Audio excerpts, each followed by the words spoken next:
Hello everyone, and welcome to the Lunch Hour Sports Podcast. Here with your hosts, Jacob Smedley, Sam Betts, Justin Reedhammer, Peter Almirante, and Nathan Romanot. Our topics today include the NBA All-Star Game is on the horizon. Sam will preview it and break down what we're gonna see so far. And the Super Bowl is over and the offseason is upon us. Justin will give us the lowdown on the Super Bowl and what the offseason will bring. Now here's Sam Betts. Sam, what do you got for us with the NBA All-Star Game coming up? And Jake, this isn't just any All-Star Game. This is the 70th NBA All-Star Game. It's happening on March 7th. It's going to be in the State Farm Arena in Atlanta. And we've already had the starters be announced recently for the West. Now, I should say something before I go into this. The teams haven't been formally set up yet, but the starters for each conference have been selected by fan votes, from the media votes, and also from player votes as well. For the West, we have Steph Curry at the point guard position. We have Luka Doncic, who took the shooting guard position. But yeah, Jake, I see you shaking your head. Damian Lillard. Oh, Damian Lillard very should have been close. in. It was just like a little bit. Just a little bit. That's bull. Damian Lillard won the player vote and the media vote, but Luka Doncic won the fan vote. I think it was Get like that out of here. The I fans think it are was like stupid. 3.3 The million, fans are stupid. 3.8 That's why million. you don't have that. Well, the fan vote counted also for 50% of the total weight to That the vote. shouldn't be the case. It should No. be equal weight on each side. Media vote Sorry, you and can't- player vote counted for 25% of the weight. It was very close. It was very close, but Luka will be taking the starting position. For the West, we have LeBron James, who was the team captain. He had the most votes. And this will also be his 17th All-Star selection, the third most in NBA history, right behind, I think it was like Kareem Abdul-Jabbar, and can't think of the second guy, but he's third overall. I mean, that's pretty impressive for LeBron James, especially for the career he's had. Kawhi Leonard will be taking the small forward position, and Nikola Jokic will get the starting job at center. The coach will be Quinn Snyder, which I thought was pretty interesting, of the Utah Jazz. I thought maybe it'd be someone from the Lakers, Clippers coach, but no, it's Quinn Snyder for the Jazz. I think that's just a pretty interesting decision, but Well, they got the best record in the West. that is true. Yeah, that's what I was going to that say. is true. Both of That the is true. staffs are the best team in each. He deserves it, in my opinion. I think that's true. The Jazz have had a little bit of success here and there making the playoffs, but yeah, anyway, I think that's interesting. Anyways, we're going to go on to the East. Kyrie Irving was selected. I don't think that's shocking at all. Kyrie Irving and that Brooklyn Nets team have been on fire lately. Bradley Beal, who got snubbed last year of the start, will be making his first ever All-Star starting appearance. He's obviously made a couple All-Star teams off the bench. He's a very good player, but this will be his first start, and I'm really glad to see him because he's been carrying this Washington Wizards team the entire season. For what it's worth. Carrying them for what it's worth at this point. I mean, there's still that famous meme of a fan telling him that he's garbage, but I think this is proving that fan wrong. So, yeah, you got I don't know about that. Kevin Durant will be the small forward. He'll be one of the captains, so it'll be Team LeBron and Team Kevin Durant. This is also his 11th All-Star selection. LeBron and Kevin Durant are the two All-Stars to have double-digit All-Star game selections. Giannis will be for the power forward position, and then you have Joel Embiid taking over the center role. Jake, I know you're MVP. very happy that MVP, especially man. since Joel Embiid dropped a career high 50 points recently, which was very impressive for that 76ers team. The 76ers have been on a roll recently, so it's not a surprise to see him taking over this starting job. Speaking of the 76ers, Doc Rivers will be coaching the Kevin Durant team as well, which is very good, and I agree with that because the 76ers have been on a roll in the East. And like I said before, for all these selections, fans counted for 50% of the vote to determine the starters. 25% was from the players, and another 25% was from the media vote as well. I mean, I understand. Not to interject here, Nate. I mean, I'm just thinking. Yes, the fan vote matters, but I think sometimes the media and the coaches, in the case with Luka Doncic and Damian Lillard, they have to step in and say, okay, this guy was clearly better.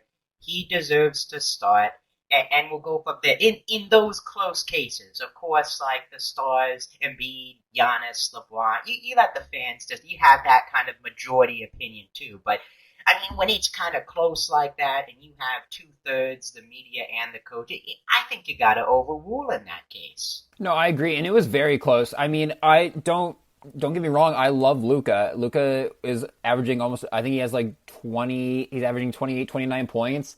He's averaging almost a triple double. I mean, he's a very good player, but Damian Lillard has just been taking over for this Portland team. I mean, recently CJ McCollum and Josef Nurkic have been hurt. He's been helping them win a lot, and I really think that they should have given Dalla Dame this starting job. I mean, he's also been in the league for a lot longer than Luka. I feel like just with that experience that he should have maybe gotten the start. That's just my opinion. I really like Luka, and I think like he also deserves a starting job, but I think Damian Lillard just deserves it a little bit more. Yeah, I completely agree with both you guys. The point I'd make is, the fan vote, when it comes to that, I feel like what really would put Luka over the top, you have to consider he's from a different country. It's Slovenia or Slovakia, and he played in Real Madrid in Spain, so he's going to have a lot of overseas fan vote coming into him, which obviously boosted him here. But I totally agree. I think Damian Lillard has been having a great season. Sam said without Nurkic or McCollum recently, I mean, he's got the Blazers to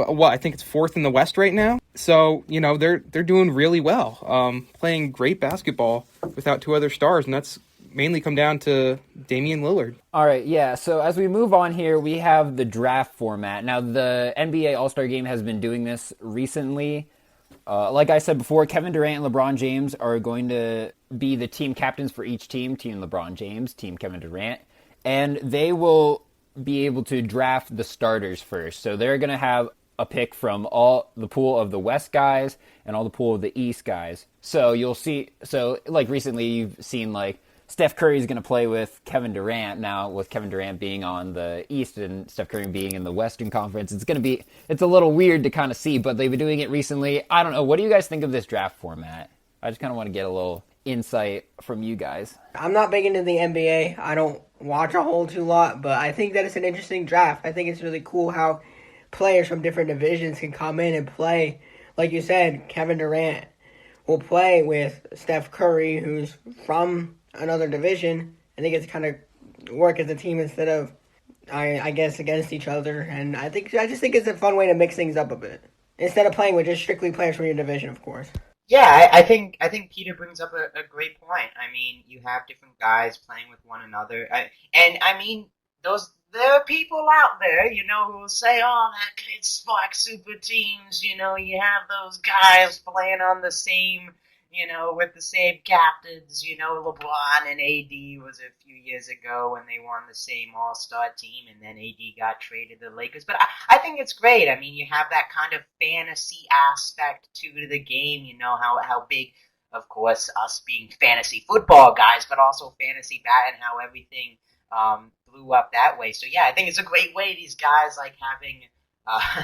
I see Justin there bragging about his championship in fantasy football. But aside, I mean, you have these guys can interact that way too. You have the fantasy draft, and you see the captains kind of interacting there. So I think it's great.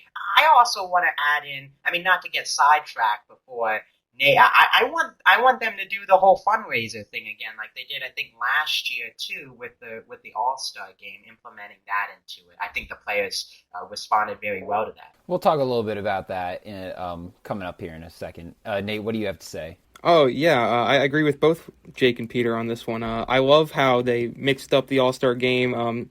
They've moved from just playing East versus West to having captains choose who they'd like to play with. It allows you to see things like, possibly Kevin Durant and Steph Curry teaming back up on the court, playing alongside each other. Who doesn't want to see that? I know Golden State fans want to see that again. Oh, definitely. And it's just great for the NBA. Like Peter said, mixing it up, it's fun. It's fun to watch. And like Jake said, with the donation, the money for each quarter, that was definitely a more competitive All-Star game than in recent memory. So I like that idea, and I hope they stick with that, because it really brings the competitiveness to the All-Star game. Oh, definitely. Another thing I like about this whole All-Star game is that it creates a spontaneous kind of way about it. Like, it's like a pickup game almost. Like if you're playing in the in the like how to pick up court. Like you have these such random teams. Like oh yeah, people might complain about oh you have a stacked team, but that's just how it played out. It's picks. It's not stacked. It's not like you were assigned to a team. It just creates a little spontaneous portion to the game, which I really think is cool. Yeah, and I mean, possibly seeing like Kevin Durant, Giannis Antetokounmpo, and Luka Doncic on like the same team. That like, ooh, I really love that combination. But it's also like nice to see like all the different multiple players can do together. Because in the All-Star game, they're not like playing hardcore defense. It's mostly just an offensive kind of game all the time, and then you see a lot of alley-oops, you see a lot of crazy dunks, and I think that's going to be really cool to see all these players come together and just put on a show. So as we move on here, we're going to go to the game format. Now this is kind of where the charity stuff comes in. The first 3 quarters are going to be timed, and then the winners of each quarter are going to have their charity is going to be funded for whoever they picked, which I think is really cool. And then they're going to do something different for this fourth quarter here. This fourth quarter is going to be played to whoever is going to score 24 points in honor of the late Kobe Bryant here. I know it was very shocking to hear of his death last year. I mean, think about it. It's already been a year since Kobe died. And it's very sad. It was very sad. I can remember like the moment I heard it. I could not believe it. I was in disbelief. So I think that's really cool. And then they're gonna have a target score. So obviously they're gonna try to score 24 points. But then whoever reaches this target score will actually win the whole All-Star game. So they have to take each team's score and then add 24 to it. So then whoever reaches that target score first is gonna win the whole All-Star game, which I think is really cool. Don't confuse our viewers there, Sam. I know. I said that. I'm like, wait, does that even make sense to me? But yeah, so they take the total score at the end of 3 quarters, they're going to add 24 to it, and then whoever reaches that target score first. So let's say here, there is an example here that I was looking at earlier, but it was still a little confusing. So let's say like Team Kevin Durant scored 133 points at the end of 3 quarters, and Team LeBron had 124 points. So as a result, the final target score is going to be set at 157, because if you take Team Durant's score and you go 133 plus 24, you're going to get 157. So that's the target score that they have to first get to. So then that would mean that Team Durant would have to score 24 points, and that would mean Team LeBron would have to score 33 points, because they have to get to that 157. So if Team LeBron has 124 points, they got to score 33 to get to 157. So Team LeBron would still have a chance to win. They'd be down a couple points, but they still have a chance to win. I know that sounds very confusing, but that's the format, and I think it's just kind of interesting to see, kind of like have a dedication to Kobe and just kind of change it up a little bit. I learned 2 things out of that whole spiel from you, Sam. Our math teachers in high school are proud of the math that you just did. And it sounds like it's going to be a fun event where both teams can win. I mean, they're bringing a lot of stuff from last year, which I thought, as I mentioned earlier, it brought an added competitiveness. You have that target score.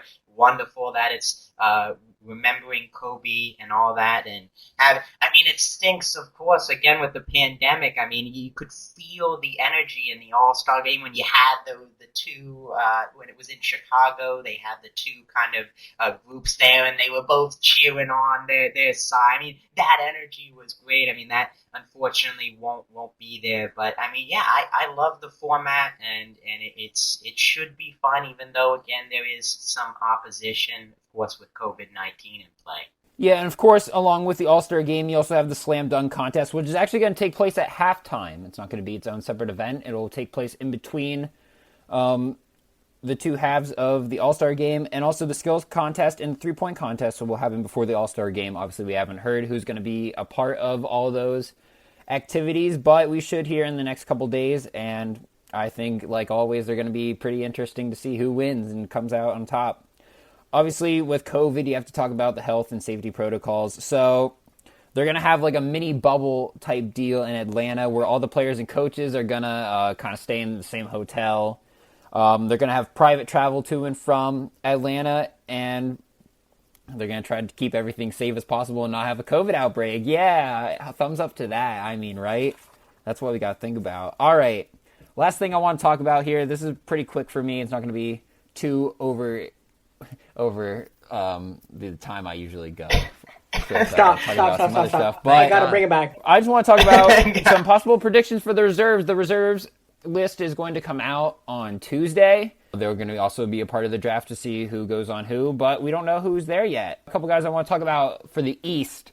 Let's start off with James Harden, who was not on the starting list. Obviously, Bradley Beal took that spot, and I'm really happy that Bradley Beal got that spot. And obviously, James Harden, it was hard for him because he started out in the West and then got traded over to the Brooklyn Nets, so he wasn't always in the East, which I understand, but he still has an opportunity to be on the reserves list. James Harden is averaging 29.2 points a game. He's shooting 50% from the field. He's also shooting 40% from the three-point line. He also has 11 assists and he's averaging 8.2 rebounds as well. I think that deserves an all-star selection, in my opinion. Also, it's James Harden, and we all know how good James Harden is. You see, Sam. I don't know. I mean, I like James Harden. He's a great player. I just know two guys off the top of my head that have had better seasons than him so far. Zach LaVine for the Bulls and Jaylen Brown for the rival of the Sixers Celtics. He's been balling out, especially when Tatum was out. I have those two guys. Harden played horrendous for the first few weeks trying to get his way out of Houston. I say that hurts him when looking at his kind of first half season. I think that kind of holds him out. I still think he's an all-star, don't get me wrong. But I have two guards right now in my eyes that are playing better than him. Nate has a word here. You're not wrong, and I agree with you on one of those two selections. But James Harden's also had 5 triple-doubles since joining Brooklyn. So, I mean, Nate, you have something to say. I see you. No, listen, Jake, both the names you mentioned having great seasons, great players in Zach LaVine and Jaylen Brown. But, come on, James Harden, obviously he didn't want to be in Houston, all right? And he made that well known, and he got what he wanted. And look at how he's played since coming to Brooklyn. I mean, he's played very well. I mean, he's playing the point guard position. I think he's leading the NBA in assists right now. Average assists, something close. He's very close. He's deserving of an all-star selection in reserve. I mean, I'd put him 6 or 7 in the East. You know, and I think Jaylen Brown and Zach LaVine both deserve it as well. But it's James Harden, dude. You can't scrub the guy. Speaking of Zach LaVine, let's look at this kid. Obviously, he started off hot really well. The Chicago Bulls were winning, but the Chicago Bulls they haven't been playing too well lately, and that team is what it is. They've been struggling for a couple of years, but Zach LaVine, I mean, averaging 28.5 points a game. He's shooting 52% from the field, which is really impressive, and especially for him, he's in that shooting guard role. He's going to shoot. He's also shooting 43.7% from the 3-point line. 5 rebounds, 5 assists.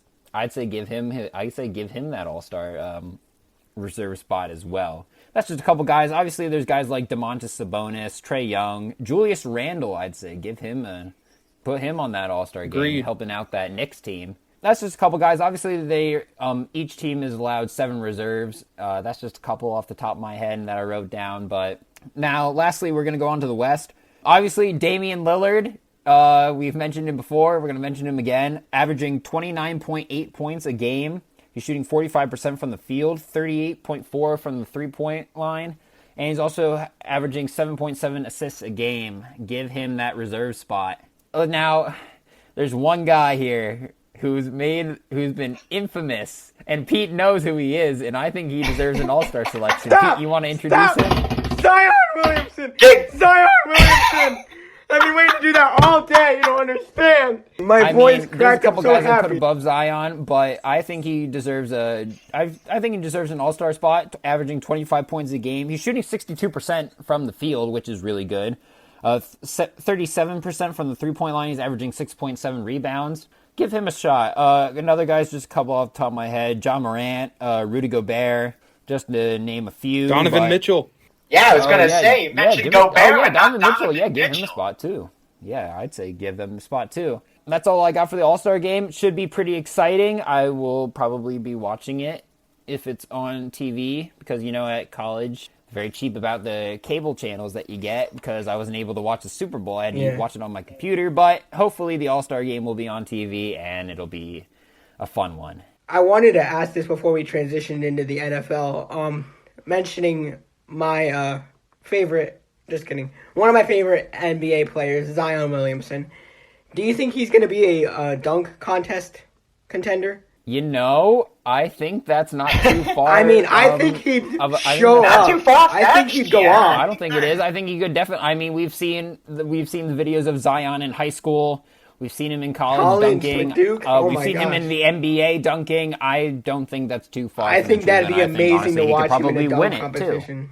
I don't think that's too far fetched. I think that's a pretty good prediction that he can make the dunk contest. Well, Sam, thank you for your personal endeavors and also your research for the NBA All-Star Game.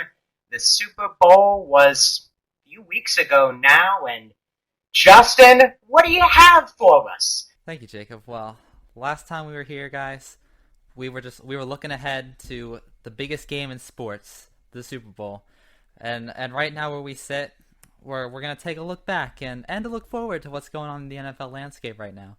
First things first, let's tackle the big game, the mother of all sports, the Super Bowl. We had the Kansas City Chiefs, Tampa Bay Buccaneers' first home game in the Super Bowl era. Guys, this one's easy, right? We all picked it. If you saw the stream, Yeah. We all picked it. We knew this was going to be a one-sided affair, but not the way that we expected it. 9-31, the final score. The Kansas City Chiefs got domed by the Tampa Bay Buccaneers. I believe I know what happened in this game, but I do want to hear it from you guys first. What do you guys think happened? I don't know. There's two sides to this game. There is to recognize how good the Buccaneers defense was to getting to Patrick Mahomes and putting extreme amounts of pressure on him where he'd have to go, run back even farther than he wanted to. But you also got to look at the offensive side on the Chiefs. No O-line protection. The receivers were bouncing balls off their helmets. And they covered Tyreek Hill like no other team could. Tyreek was barely open, ever. So I think there was fault in the Chiefs' O-line, definitely. There was fault in the fact that the receivers weren't looking and in the right spots. But I really think that the Buccaneers' defense showed up and showed that they could press, and they ran into Patrick Mahomes like no other. And I heard some clips on the sidelines of mic'd up people on the Buccaneers like Chris Godwin and Mike Evans going, "This man's a wizard. He's throwing the ball accurately as he's being tackled, behind his back, behind his head, as he's falling sideways." Patrick Mahomes is a wizard of a quarterback. He just didn't have the team to support him. The Chiefs' defense kind of faltered a while, and that's what I think ultimately lost them the game. It also probably didn't help that there were a lot of penalties from the Chiefs' defense as well. I mean, I think it was about 110 yards lost due to penalties. A lot of aggressive behavior from some of the defensive linemen there for the Chiefs as well. I mean, I'm not saying that the Tampa Bay Buccaneers weren't jabbing back, but I mean, when you have a lot of penalties going on, you're losing a lot of yards. That's going to cost you. So yeah, with the game, I think going into it, I mean, when I did the pick, I thought the Chiefs were going to win.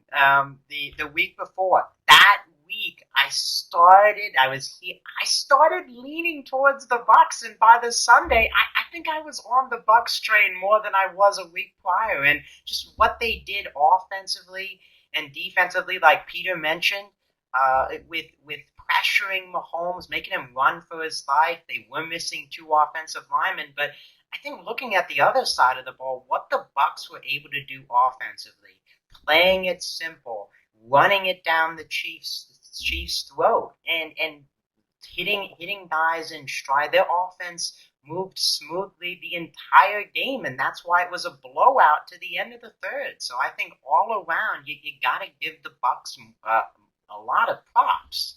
You had that Brady Gronk kind of connection there again, like back in Boston. I didn't think he would get 2 touchdowns. I was shocked he got 2 touchdowns, and then Antonio Brown got 1. It was like, what the heck's going on here? It was Foxborough, actually. Boston. Sorry. It's around the same here. Come on now. Yeah, Boston's a general term. It's New England. Yeah, they're the New England Patriots. New England is really general, so. That is very general. My bad, okay? Yeah, but as the guy said, what really stood out to me, the Bucs defense, they came to play. They showed up and showed out. I mean, obviously, as Jake mentioned, the Chiefs' offensive line was banged up, missing 2 starters.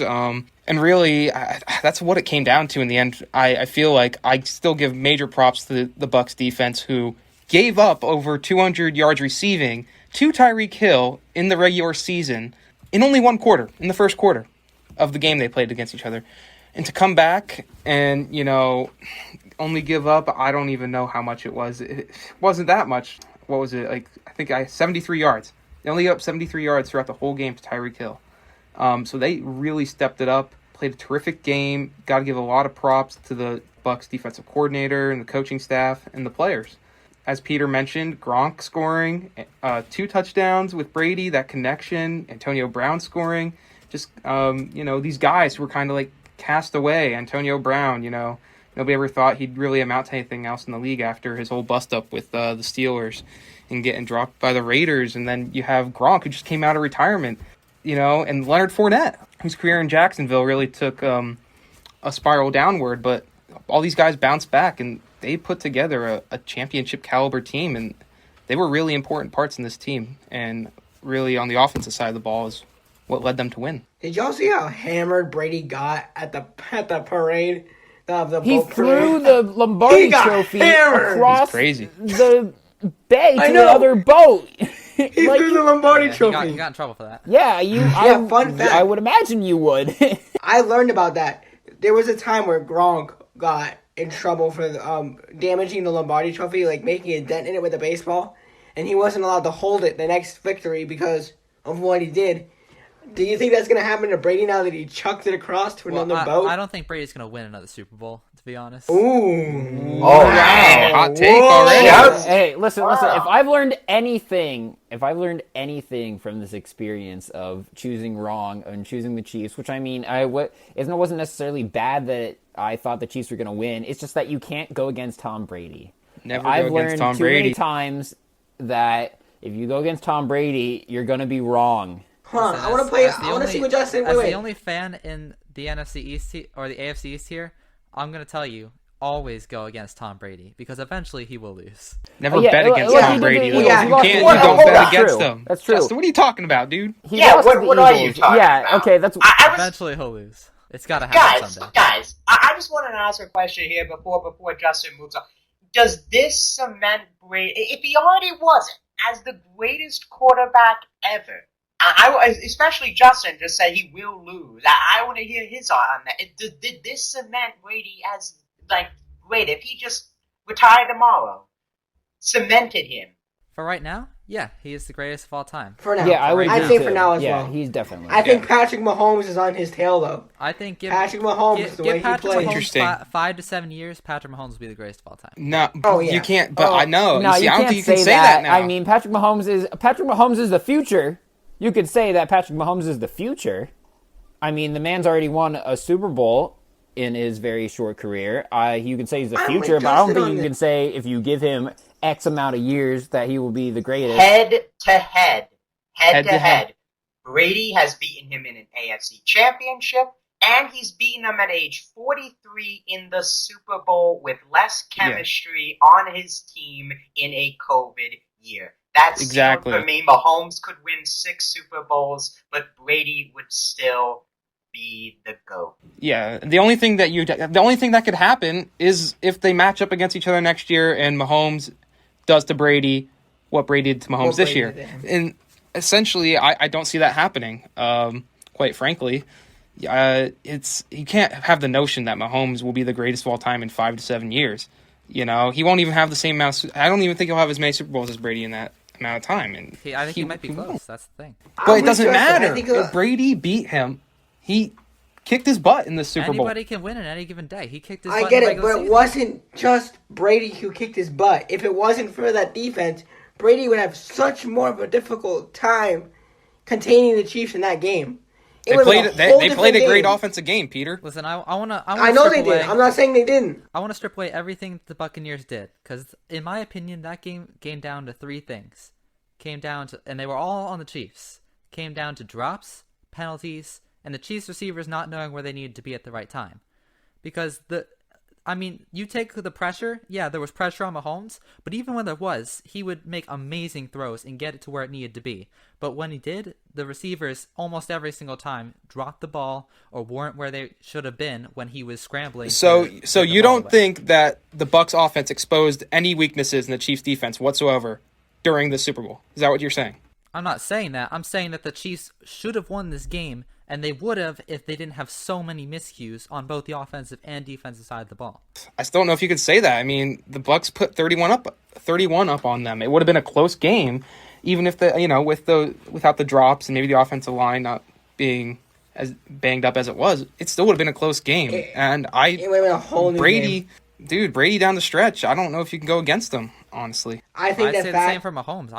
I'd be more afraid of going up against Mahomes in the stretch. I cannot. That is absolute blasphemous. That is blasphemous. No. I'm just waiting for Jake to just go off. Go off, Jake. You guys are I can't with these two kids. Yeah, me I can't neither. with these Hey, two I'm kids, with Peter. you. Jake, go off. I know, Justin. Go on. They're not listening. They're not listening to the fact that, yes, Brady is currently the greatest quarterback of all time.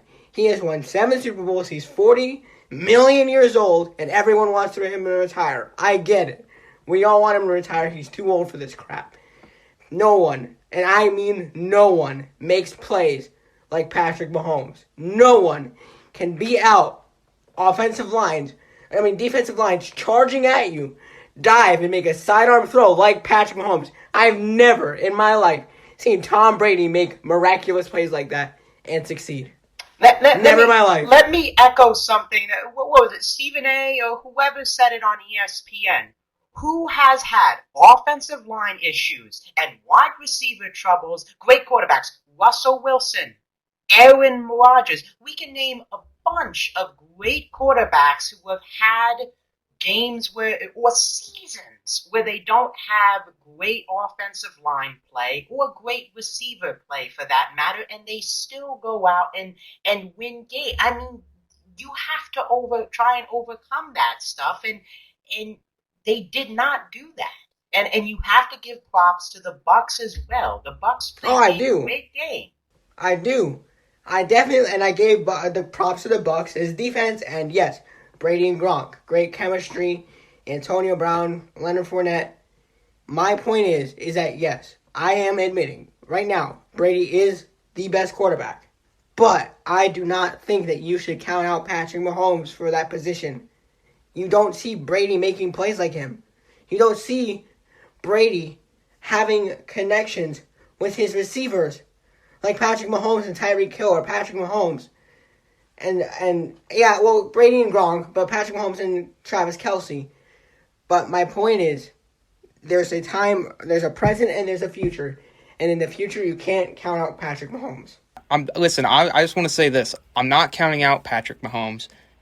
From my standpoint right now, it is very hard to see it ending up where Mahomes, for me, he'd have to win at least 8 or 9. Like, if he doesn't get the chance to beat Brady again next year in a Super Bowl, he'd have to win at least 8 or 9 Super Bowls. I just don't see that happening. And let's look at some other thing too. I mean, look, Patrick Mahomes can take the ball. He could half arm it, like throw it like a little dart, and it goes 50 yards. No one's doubting that. He gets tackled, he throws the ball, receiver catches it, goes to the house with it. No one's doubting that. Tom Brady to win 7 Super Bowls. He's won more Super Bowls than some franchises in the NFL have won Super Bowls or have even made appearances. I mean, there's 4 who have never been. There's 4 franchises who have never been to a Super Bowl. Exactly. Listen, I don't get Tom Brady's the past. Tom Brady's the present. Tom Brady's the future. I mean, yeah, he's 43, but I mean, his legacy is going to carry on. About, Sam? Tom Brady's legacy is going to carry on into the future. Listen. Tom Brady's legacy is going to carry on to the future for I don't know how long. He's going to be a Hall of Famer. He's going to be. I mean, they're going to be posters and signs of Crino chamber over years here to with come. this guy. I mean, listen. Tom Brady will never die. It's just it's not. I mean, except for the day he his dies. spirit will live. His spirit will live on even when we are all gone. That's all I have to say. That's all Lunch I have to Hours say. podcast after death here with Sam. Oh my gosh. That'll be an episode, let me tell you. I mean, just for our fans to understand, I'm not saying Patrick Mahomes is a bad player. That's not what I'm saying. He is, yes, we'll get that out there right now. I compare it to, I mean, Sam, Nate, Peter might be able to get this, of course, Justin not being an NBA fan, but I think Patrick Mahomes is the Steph Curry of the NFL. With his ability he has transformed the quarterback position with his art, like you guys were saying, his ability to make plays, his wizardry in the pocket, getting throws out that you wouldn't. But I'm just gonna put it out there. This was a bad game for him. A few interceptions. He struggled at times. He struggled at times with the line. And you could even say, I'm going to go back to when they won. I mean, you could have made the case that the MVP was to Darrell Williams, the running back, instead of Mahomes at the end. I mean, he had a good game, but not a great one. So that's just kind of my equivalent right now. Where Brady is the Jordan right now. And Mahomes, I would say, is that Curry transcendent guy, but isn't going to be the GOAT. All I have left to say is that it's exciting. We have an NFL that's really interesting to watch. You see these extremely high-scoring games, and you see these offenses exploding, and I think that the future of NFL, because of Brady, because of quarterbacks like Brady, Mahomes, Rodgers, it's going to be so much more of an exciting game of football to watch in the coming years. Yeah, I mean, the only thing I want to put back on it is that, you know, it's kind of unfair to think of it on both sides right now because, I mean, 20, 30 years down the line, we don't know who we're going to be. Like, there could be a new quarterback that's even better than both of these guys. There could be, you know, Mahomes could flop. Like, you never know what's going to happen. So it's hard to say right now, but it's definitely going to be exciting for the next few years to watch everything, you know, kind of fold into place. All right, now we can finally move on to the next topic, looking ahead now in the NFL to the QB market. A lot of quarterbacks going to be available in free agency this season and for trades too. Eat your heart out, Eagles fans. Yeah, well, That was stupid. Don't get me We might want started. to start with some of the trades Don't that went on here. Get We had, me started. I guess we'll start with the first trade since the second one was a little more recent. So we'll go with the Matthew Stafford and Jared Goff trade. Matthew Stafford traded to the Rams for 2 first-round picks, a third-round pick, and Jared Goff. Jared Goff traded to the Lions for just Matthew Stafford. What do you guys think about this one? Oh my gosh. Oh, Peter's gonna go first here. He's got opinion. Obviously, we got to hear it. So, I think that the fact that they just got Jared Goff was horrible. I think that, yes, I think it's good for the team, but they should have bargained for more. You know, bring in some picks. Peter, They did. Yeah, We they did. did. Am I getting my team switched? Matthew The Lions, Stafford the Lions, and then yeah. Jared Lions, Goff okay. plus pick. Yeah, No, the that's what I Lions, meant. the Lions That's what I gave meant. the Rams picks to Yeah, take yeah. Matthew Yes. Stafford away. Yes. That's how it Yes, I think that the 2 first-round picks are going to be huge. The 2 first-round picks are going to be huge. And I'm sorry that I did get my teams mixed up there a little bit. But I think it'll be interesting to see how these two guys kind of work with their new teams. It's kind of like a climate flip for them. I mean, you know, Jared Goff going from sunny California to Detroit, Michigan. And then you got Matt Stafford going from Detroit off to sunny California. It'd be interesting to see. Oh, Peter's bringing out the geography lessons here. One's going from a warm Mr. weather Pegg, situation Mr. Pegg. Cold one. to cold Motor City. Do you think the Rams gave up on Jared Goff too early? No. No. In No. my opinion, No? No. No. No. I've seen enough of Jared Goff. He's got heart, but he's not. He doesn't have the talent for me. I've seen him in the Super Bowl. I've seen him have what's supposedly a great season, and it wasn't even that great. So That's And I credit Sean McVay with that. yeah, Credit Sean arguably McVay Sean with that. McVay had more to do with it. So Yeah, he's not Super Bowl caliber quarterback to me. that season though did give us a great Gridiron Heights Avengers crossover. Yeah. So I do like it, but you know that was kind of the only good thing about that really. I mean, when you look at it, like look at the trade. Okay, the the Lions, they're getting rid of Matthew Stafford. I'm intrigued to see that Rams offense. McVay with Stafford, how they work with that. But the Rams now, they don't have a first-round pick for how many years? I mean, they're going to have to rely on free agents and late-round draft picks to try and fill out the team. We've talked about on the podcast many times. They have a great defense. Could this be the piece? Because they've gotten to the playoffs here, even the past few years when Jared Goff hasn't been playing well. Is this the move to get them back to the championship game in the NFC? We'll have to see, but it's definitely win for the Rams. They are now strapped with cash with all these big contracts they have, but I say it's a win for both sides. Lions move on and start fresh with draft picks, and Rams get a great quarterback. Yeah, I could definitely agree with that. I mean, Matthew Stafford, he's still a great quarterback. He got stuck with the Lions, which they haven't been very good the past 10, 15 years, so it's been tough for him. He hasn't really got a good go at it, but I think that this could be a new turning point for him. He's got some good receivers over there. The defense is very good overall on the Rams, so he might have something to work with. We'll see what he can do. Yeah, I agree. I like the trade. I feel like they gave up. I don't like giving up 2 first-rounders when it comes down to it. As Jake said, the Rams, they're gonna go without a first-round pick. It's gonna be a while. Since they've had one, and it's dangerous. Honestly, it's basically playing the game. We gotta win. No, they're basically saying we gotta win now with this group of guys, our defense, and Matt Stafford at quarterback. We've got a window now. All right. And we can't really mess it up. That's how I view it for that. There are teams that have done well without a first-round pick. I mean, just look last year. The Bills didn't have a first-round pick, and they were in the AFC Championship. But that's different. That's one season, Justin. This is multiple seasons without a first-round pick. I think at least 4 or 5. It's been 4 or 5. Yeah, I think it was 4. So and that builds up. Was the first rounder, so yeah, and that was their last. I think that was their last first-round pick, if I'm not mistaken. And listen, I like Stafford to the Rams. I think he makes them a contender for NFC champions. We'll have to see how he molds, how he meshes with the team. And I like the business by Detroit, It's rebuilding there. They got the 2 first-round picks, a third-rounder, and Jared Goff, who, they can choose to try out or, move on from, depending on what they see, whether they like it or not. It's a good trade-off overall. Like I said, I just don't like giving up necessarily 2 first-rounders. I maybe would have tried and worked something to keep one of those if I were the Rams. All right, and then we'll go to the next trade, the one that we've alluded to already. Really recent, this one. We usually don't get stuff this recent. I mean, it just happened, Friday, Thursday?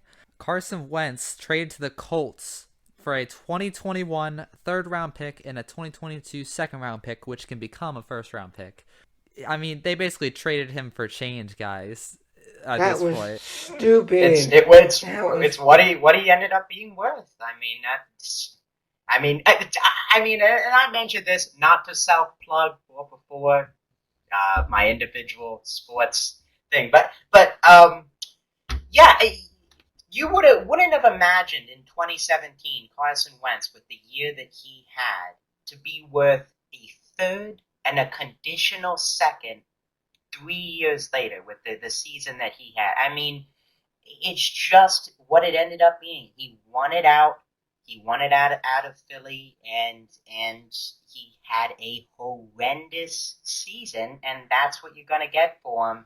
And I think it was right, like the ESPN analysts are saying, it was right on both sides. The Eagles had to get rid of him, and the Colts, they give up a few draft picks, and they take a shot on a guy, and after Phillip Rivers out the door, now you have Wentz, and maybe Frank Reich can rekindle something. Going off of that, I really despise the Eagles general manager. I really do. I think he's horrible at his job. I'm going to put that out there. I think he needed to go about 50 years ago. So, but, I'm happy that the Eagles had Wentz when they did. Like Jake said, in 2017, he was phenomenal. I mean, MVP. He was one of those outstanding quarterbacks. And, unfortunately, with the injuries to his knee, and there was times where he's gotten injured in other seasons that really have set him back. I think that kind of caught up with him, and then I don't know. I think that they should have traded him for more than a third round and a conditional second round pick in 2022. I think that he's worth a little bit more than that. But it'll be interesting to see what the Colts do. I think that the Colts need a new starting quarterback, because of Phillip Rivers. But I think it'll be interesting. I think that, you see what the Colts did with Phillip Rivers in just this season when he was coming from the Chargers, and they turned him into a pretty good quarterback with that Colts team. So it'll be interesting to see what the Colts do with Carson Wentz. And, like I said, I'm grateful for him being in Philly for his time. And I'm excited to see what the Colts franchise decides to do with him. And we'll see if Philly decides to start Jalen Hurts or pick up a quarterback and have him kind of fight for the starting position, which, our GM is going to make horrible draft decisions. We already know that's going to happen. But we'll just have to see what kindles from all this. Going in, we knew Carson Wentz, he didn't want to play backup to Jalen Hurts next year. We knew all this. We knew basically he was going to leave. It was just a matter of time. And honestly, I think after the year he had last year, which honestly, he was just terrible last year, the Eagles got probably what he was worth at this moment in time. A third and a second conditional round pick. That to me is what he's worth. And, the Eagles, you hear them coming out saying, oh, we want a first or, a couple of firsts. That's just not realistic. No. After the season he had, unfortunately. That being said, there's a possibility here for Carson Wentz to perhaps return to form under Frank Wright, who, like Jake said, he had a great season under in 2017, MVP numbers. I don't know if that'll happen. We'll see. The Colts are definitely in a better position to win as of right now than the Eagles are, in my opinion. Oh, definitely. Great defense. There's no question about it. Yeah, no question about it. You don't have to tell that. That's yeah. I mean, great offensive line, great defense, weapons all over. Jonathan Taylor, Michael Pittman, still got T.Y. Hilton, balling out there. So perhaps he can turn it around. I don't know that he will. It was worth taking a shot on, though, especially with Frank Wright as the coach for the Colts. And I think the Eagles, they got probably what he was worth in return. Yeah, I'd say that it was probably a good trade on both ends, and maybe Frank Reich can turn Carson Wentz back into that 2017 form, and maybe not. We'll find out next season. All right, and I'm gonna now go over just some of the other quarterbacks that are available or possibly available, depending on what happens coming up in the next few weeks. Here we have Jimmy Garoppolo, Dak Prescott, Cam Newton, Jameis Winston, Ryan Fitzmagic, gotta watch that one, Mitchell Trubisky, Tyrod Taylor, Andy Dalton, and the infamous Deshaun Watson. Yeah, I really quickly want to touch up on Deshaun Watson before we move on to the last topic that I want to talk about. I could be completely wrong, but I heard that the Texans weren't really pressing to release him. He wants to be traded. I know he wants to be. I know he does. I just thought I read something about the Texans franchise itself saying we're not pressing to get rid of him as much as he wants to leave. Well, what do you guys think would be a good fit for him? The best fit for him out of any place, probably. The Cowboys. Man, that's out of the air. I mean, I know we talked about that.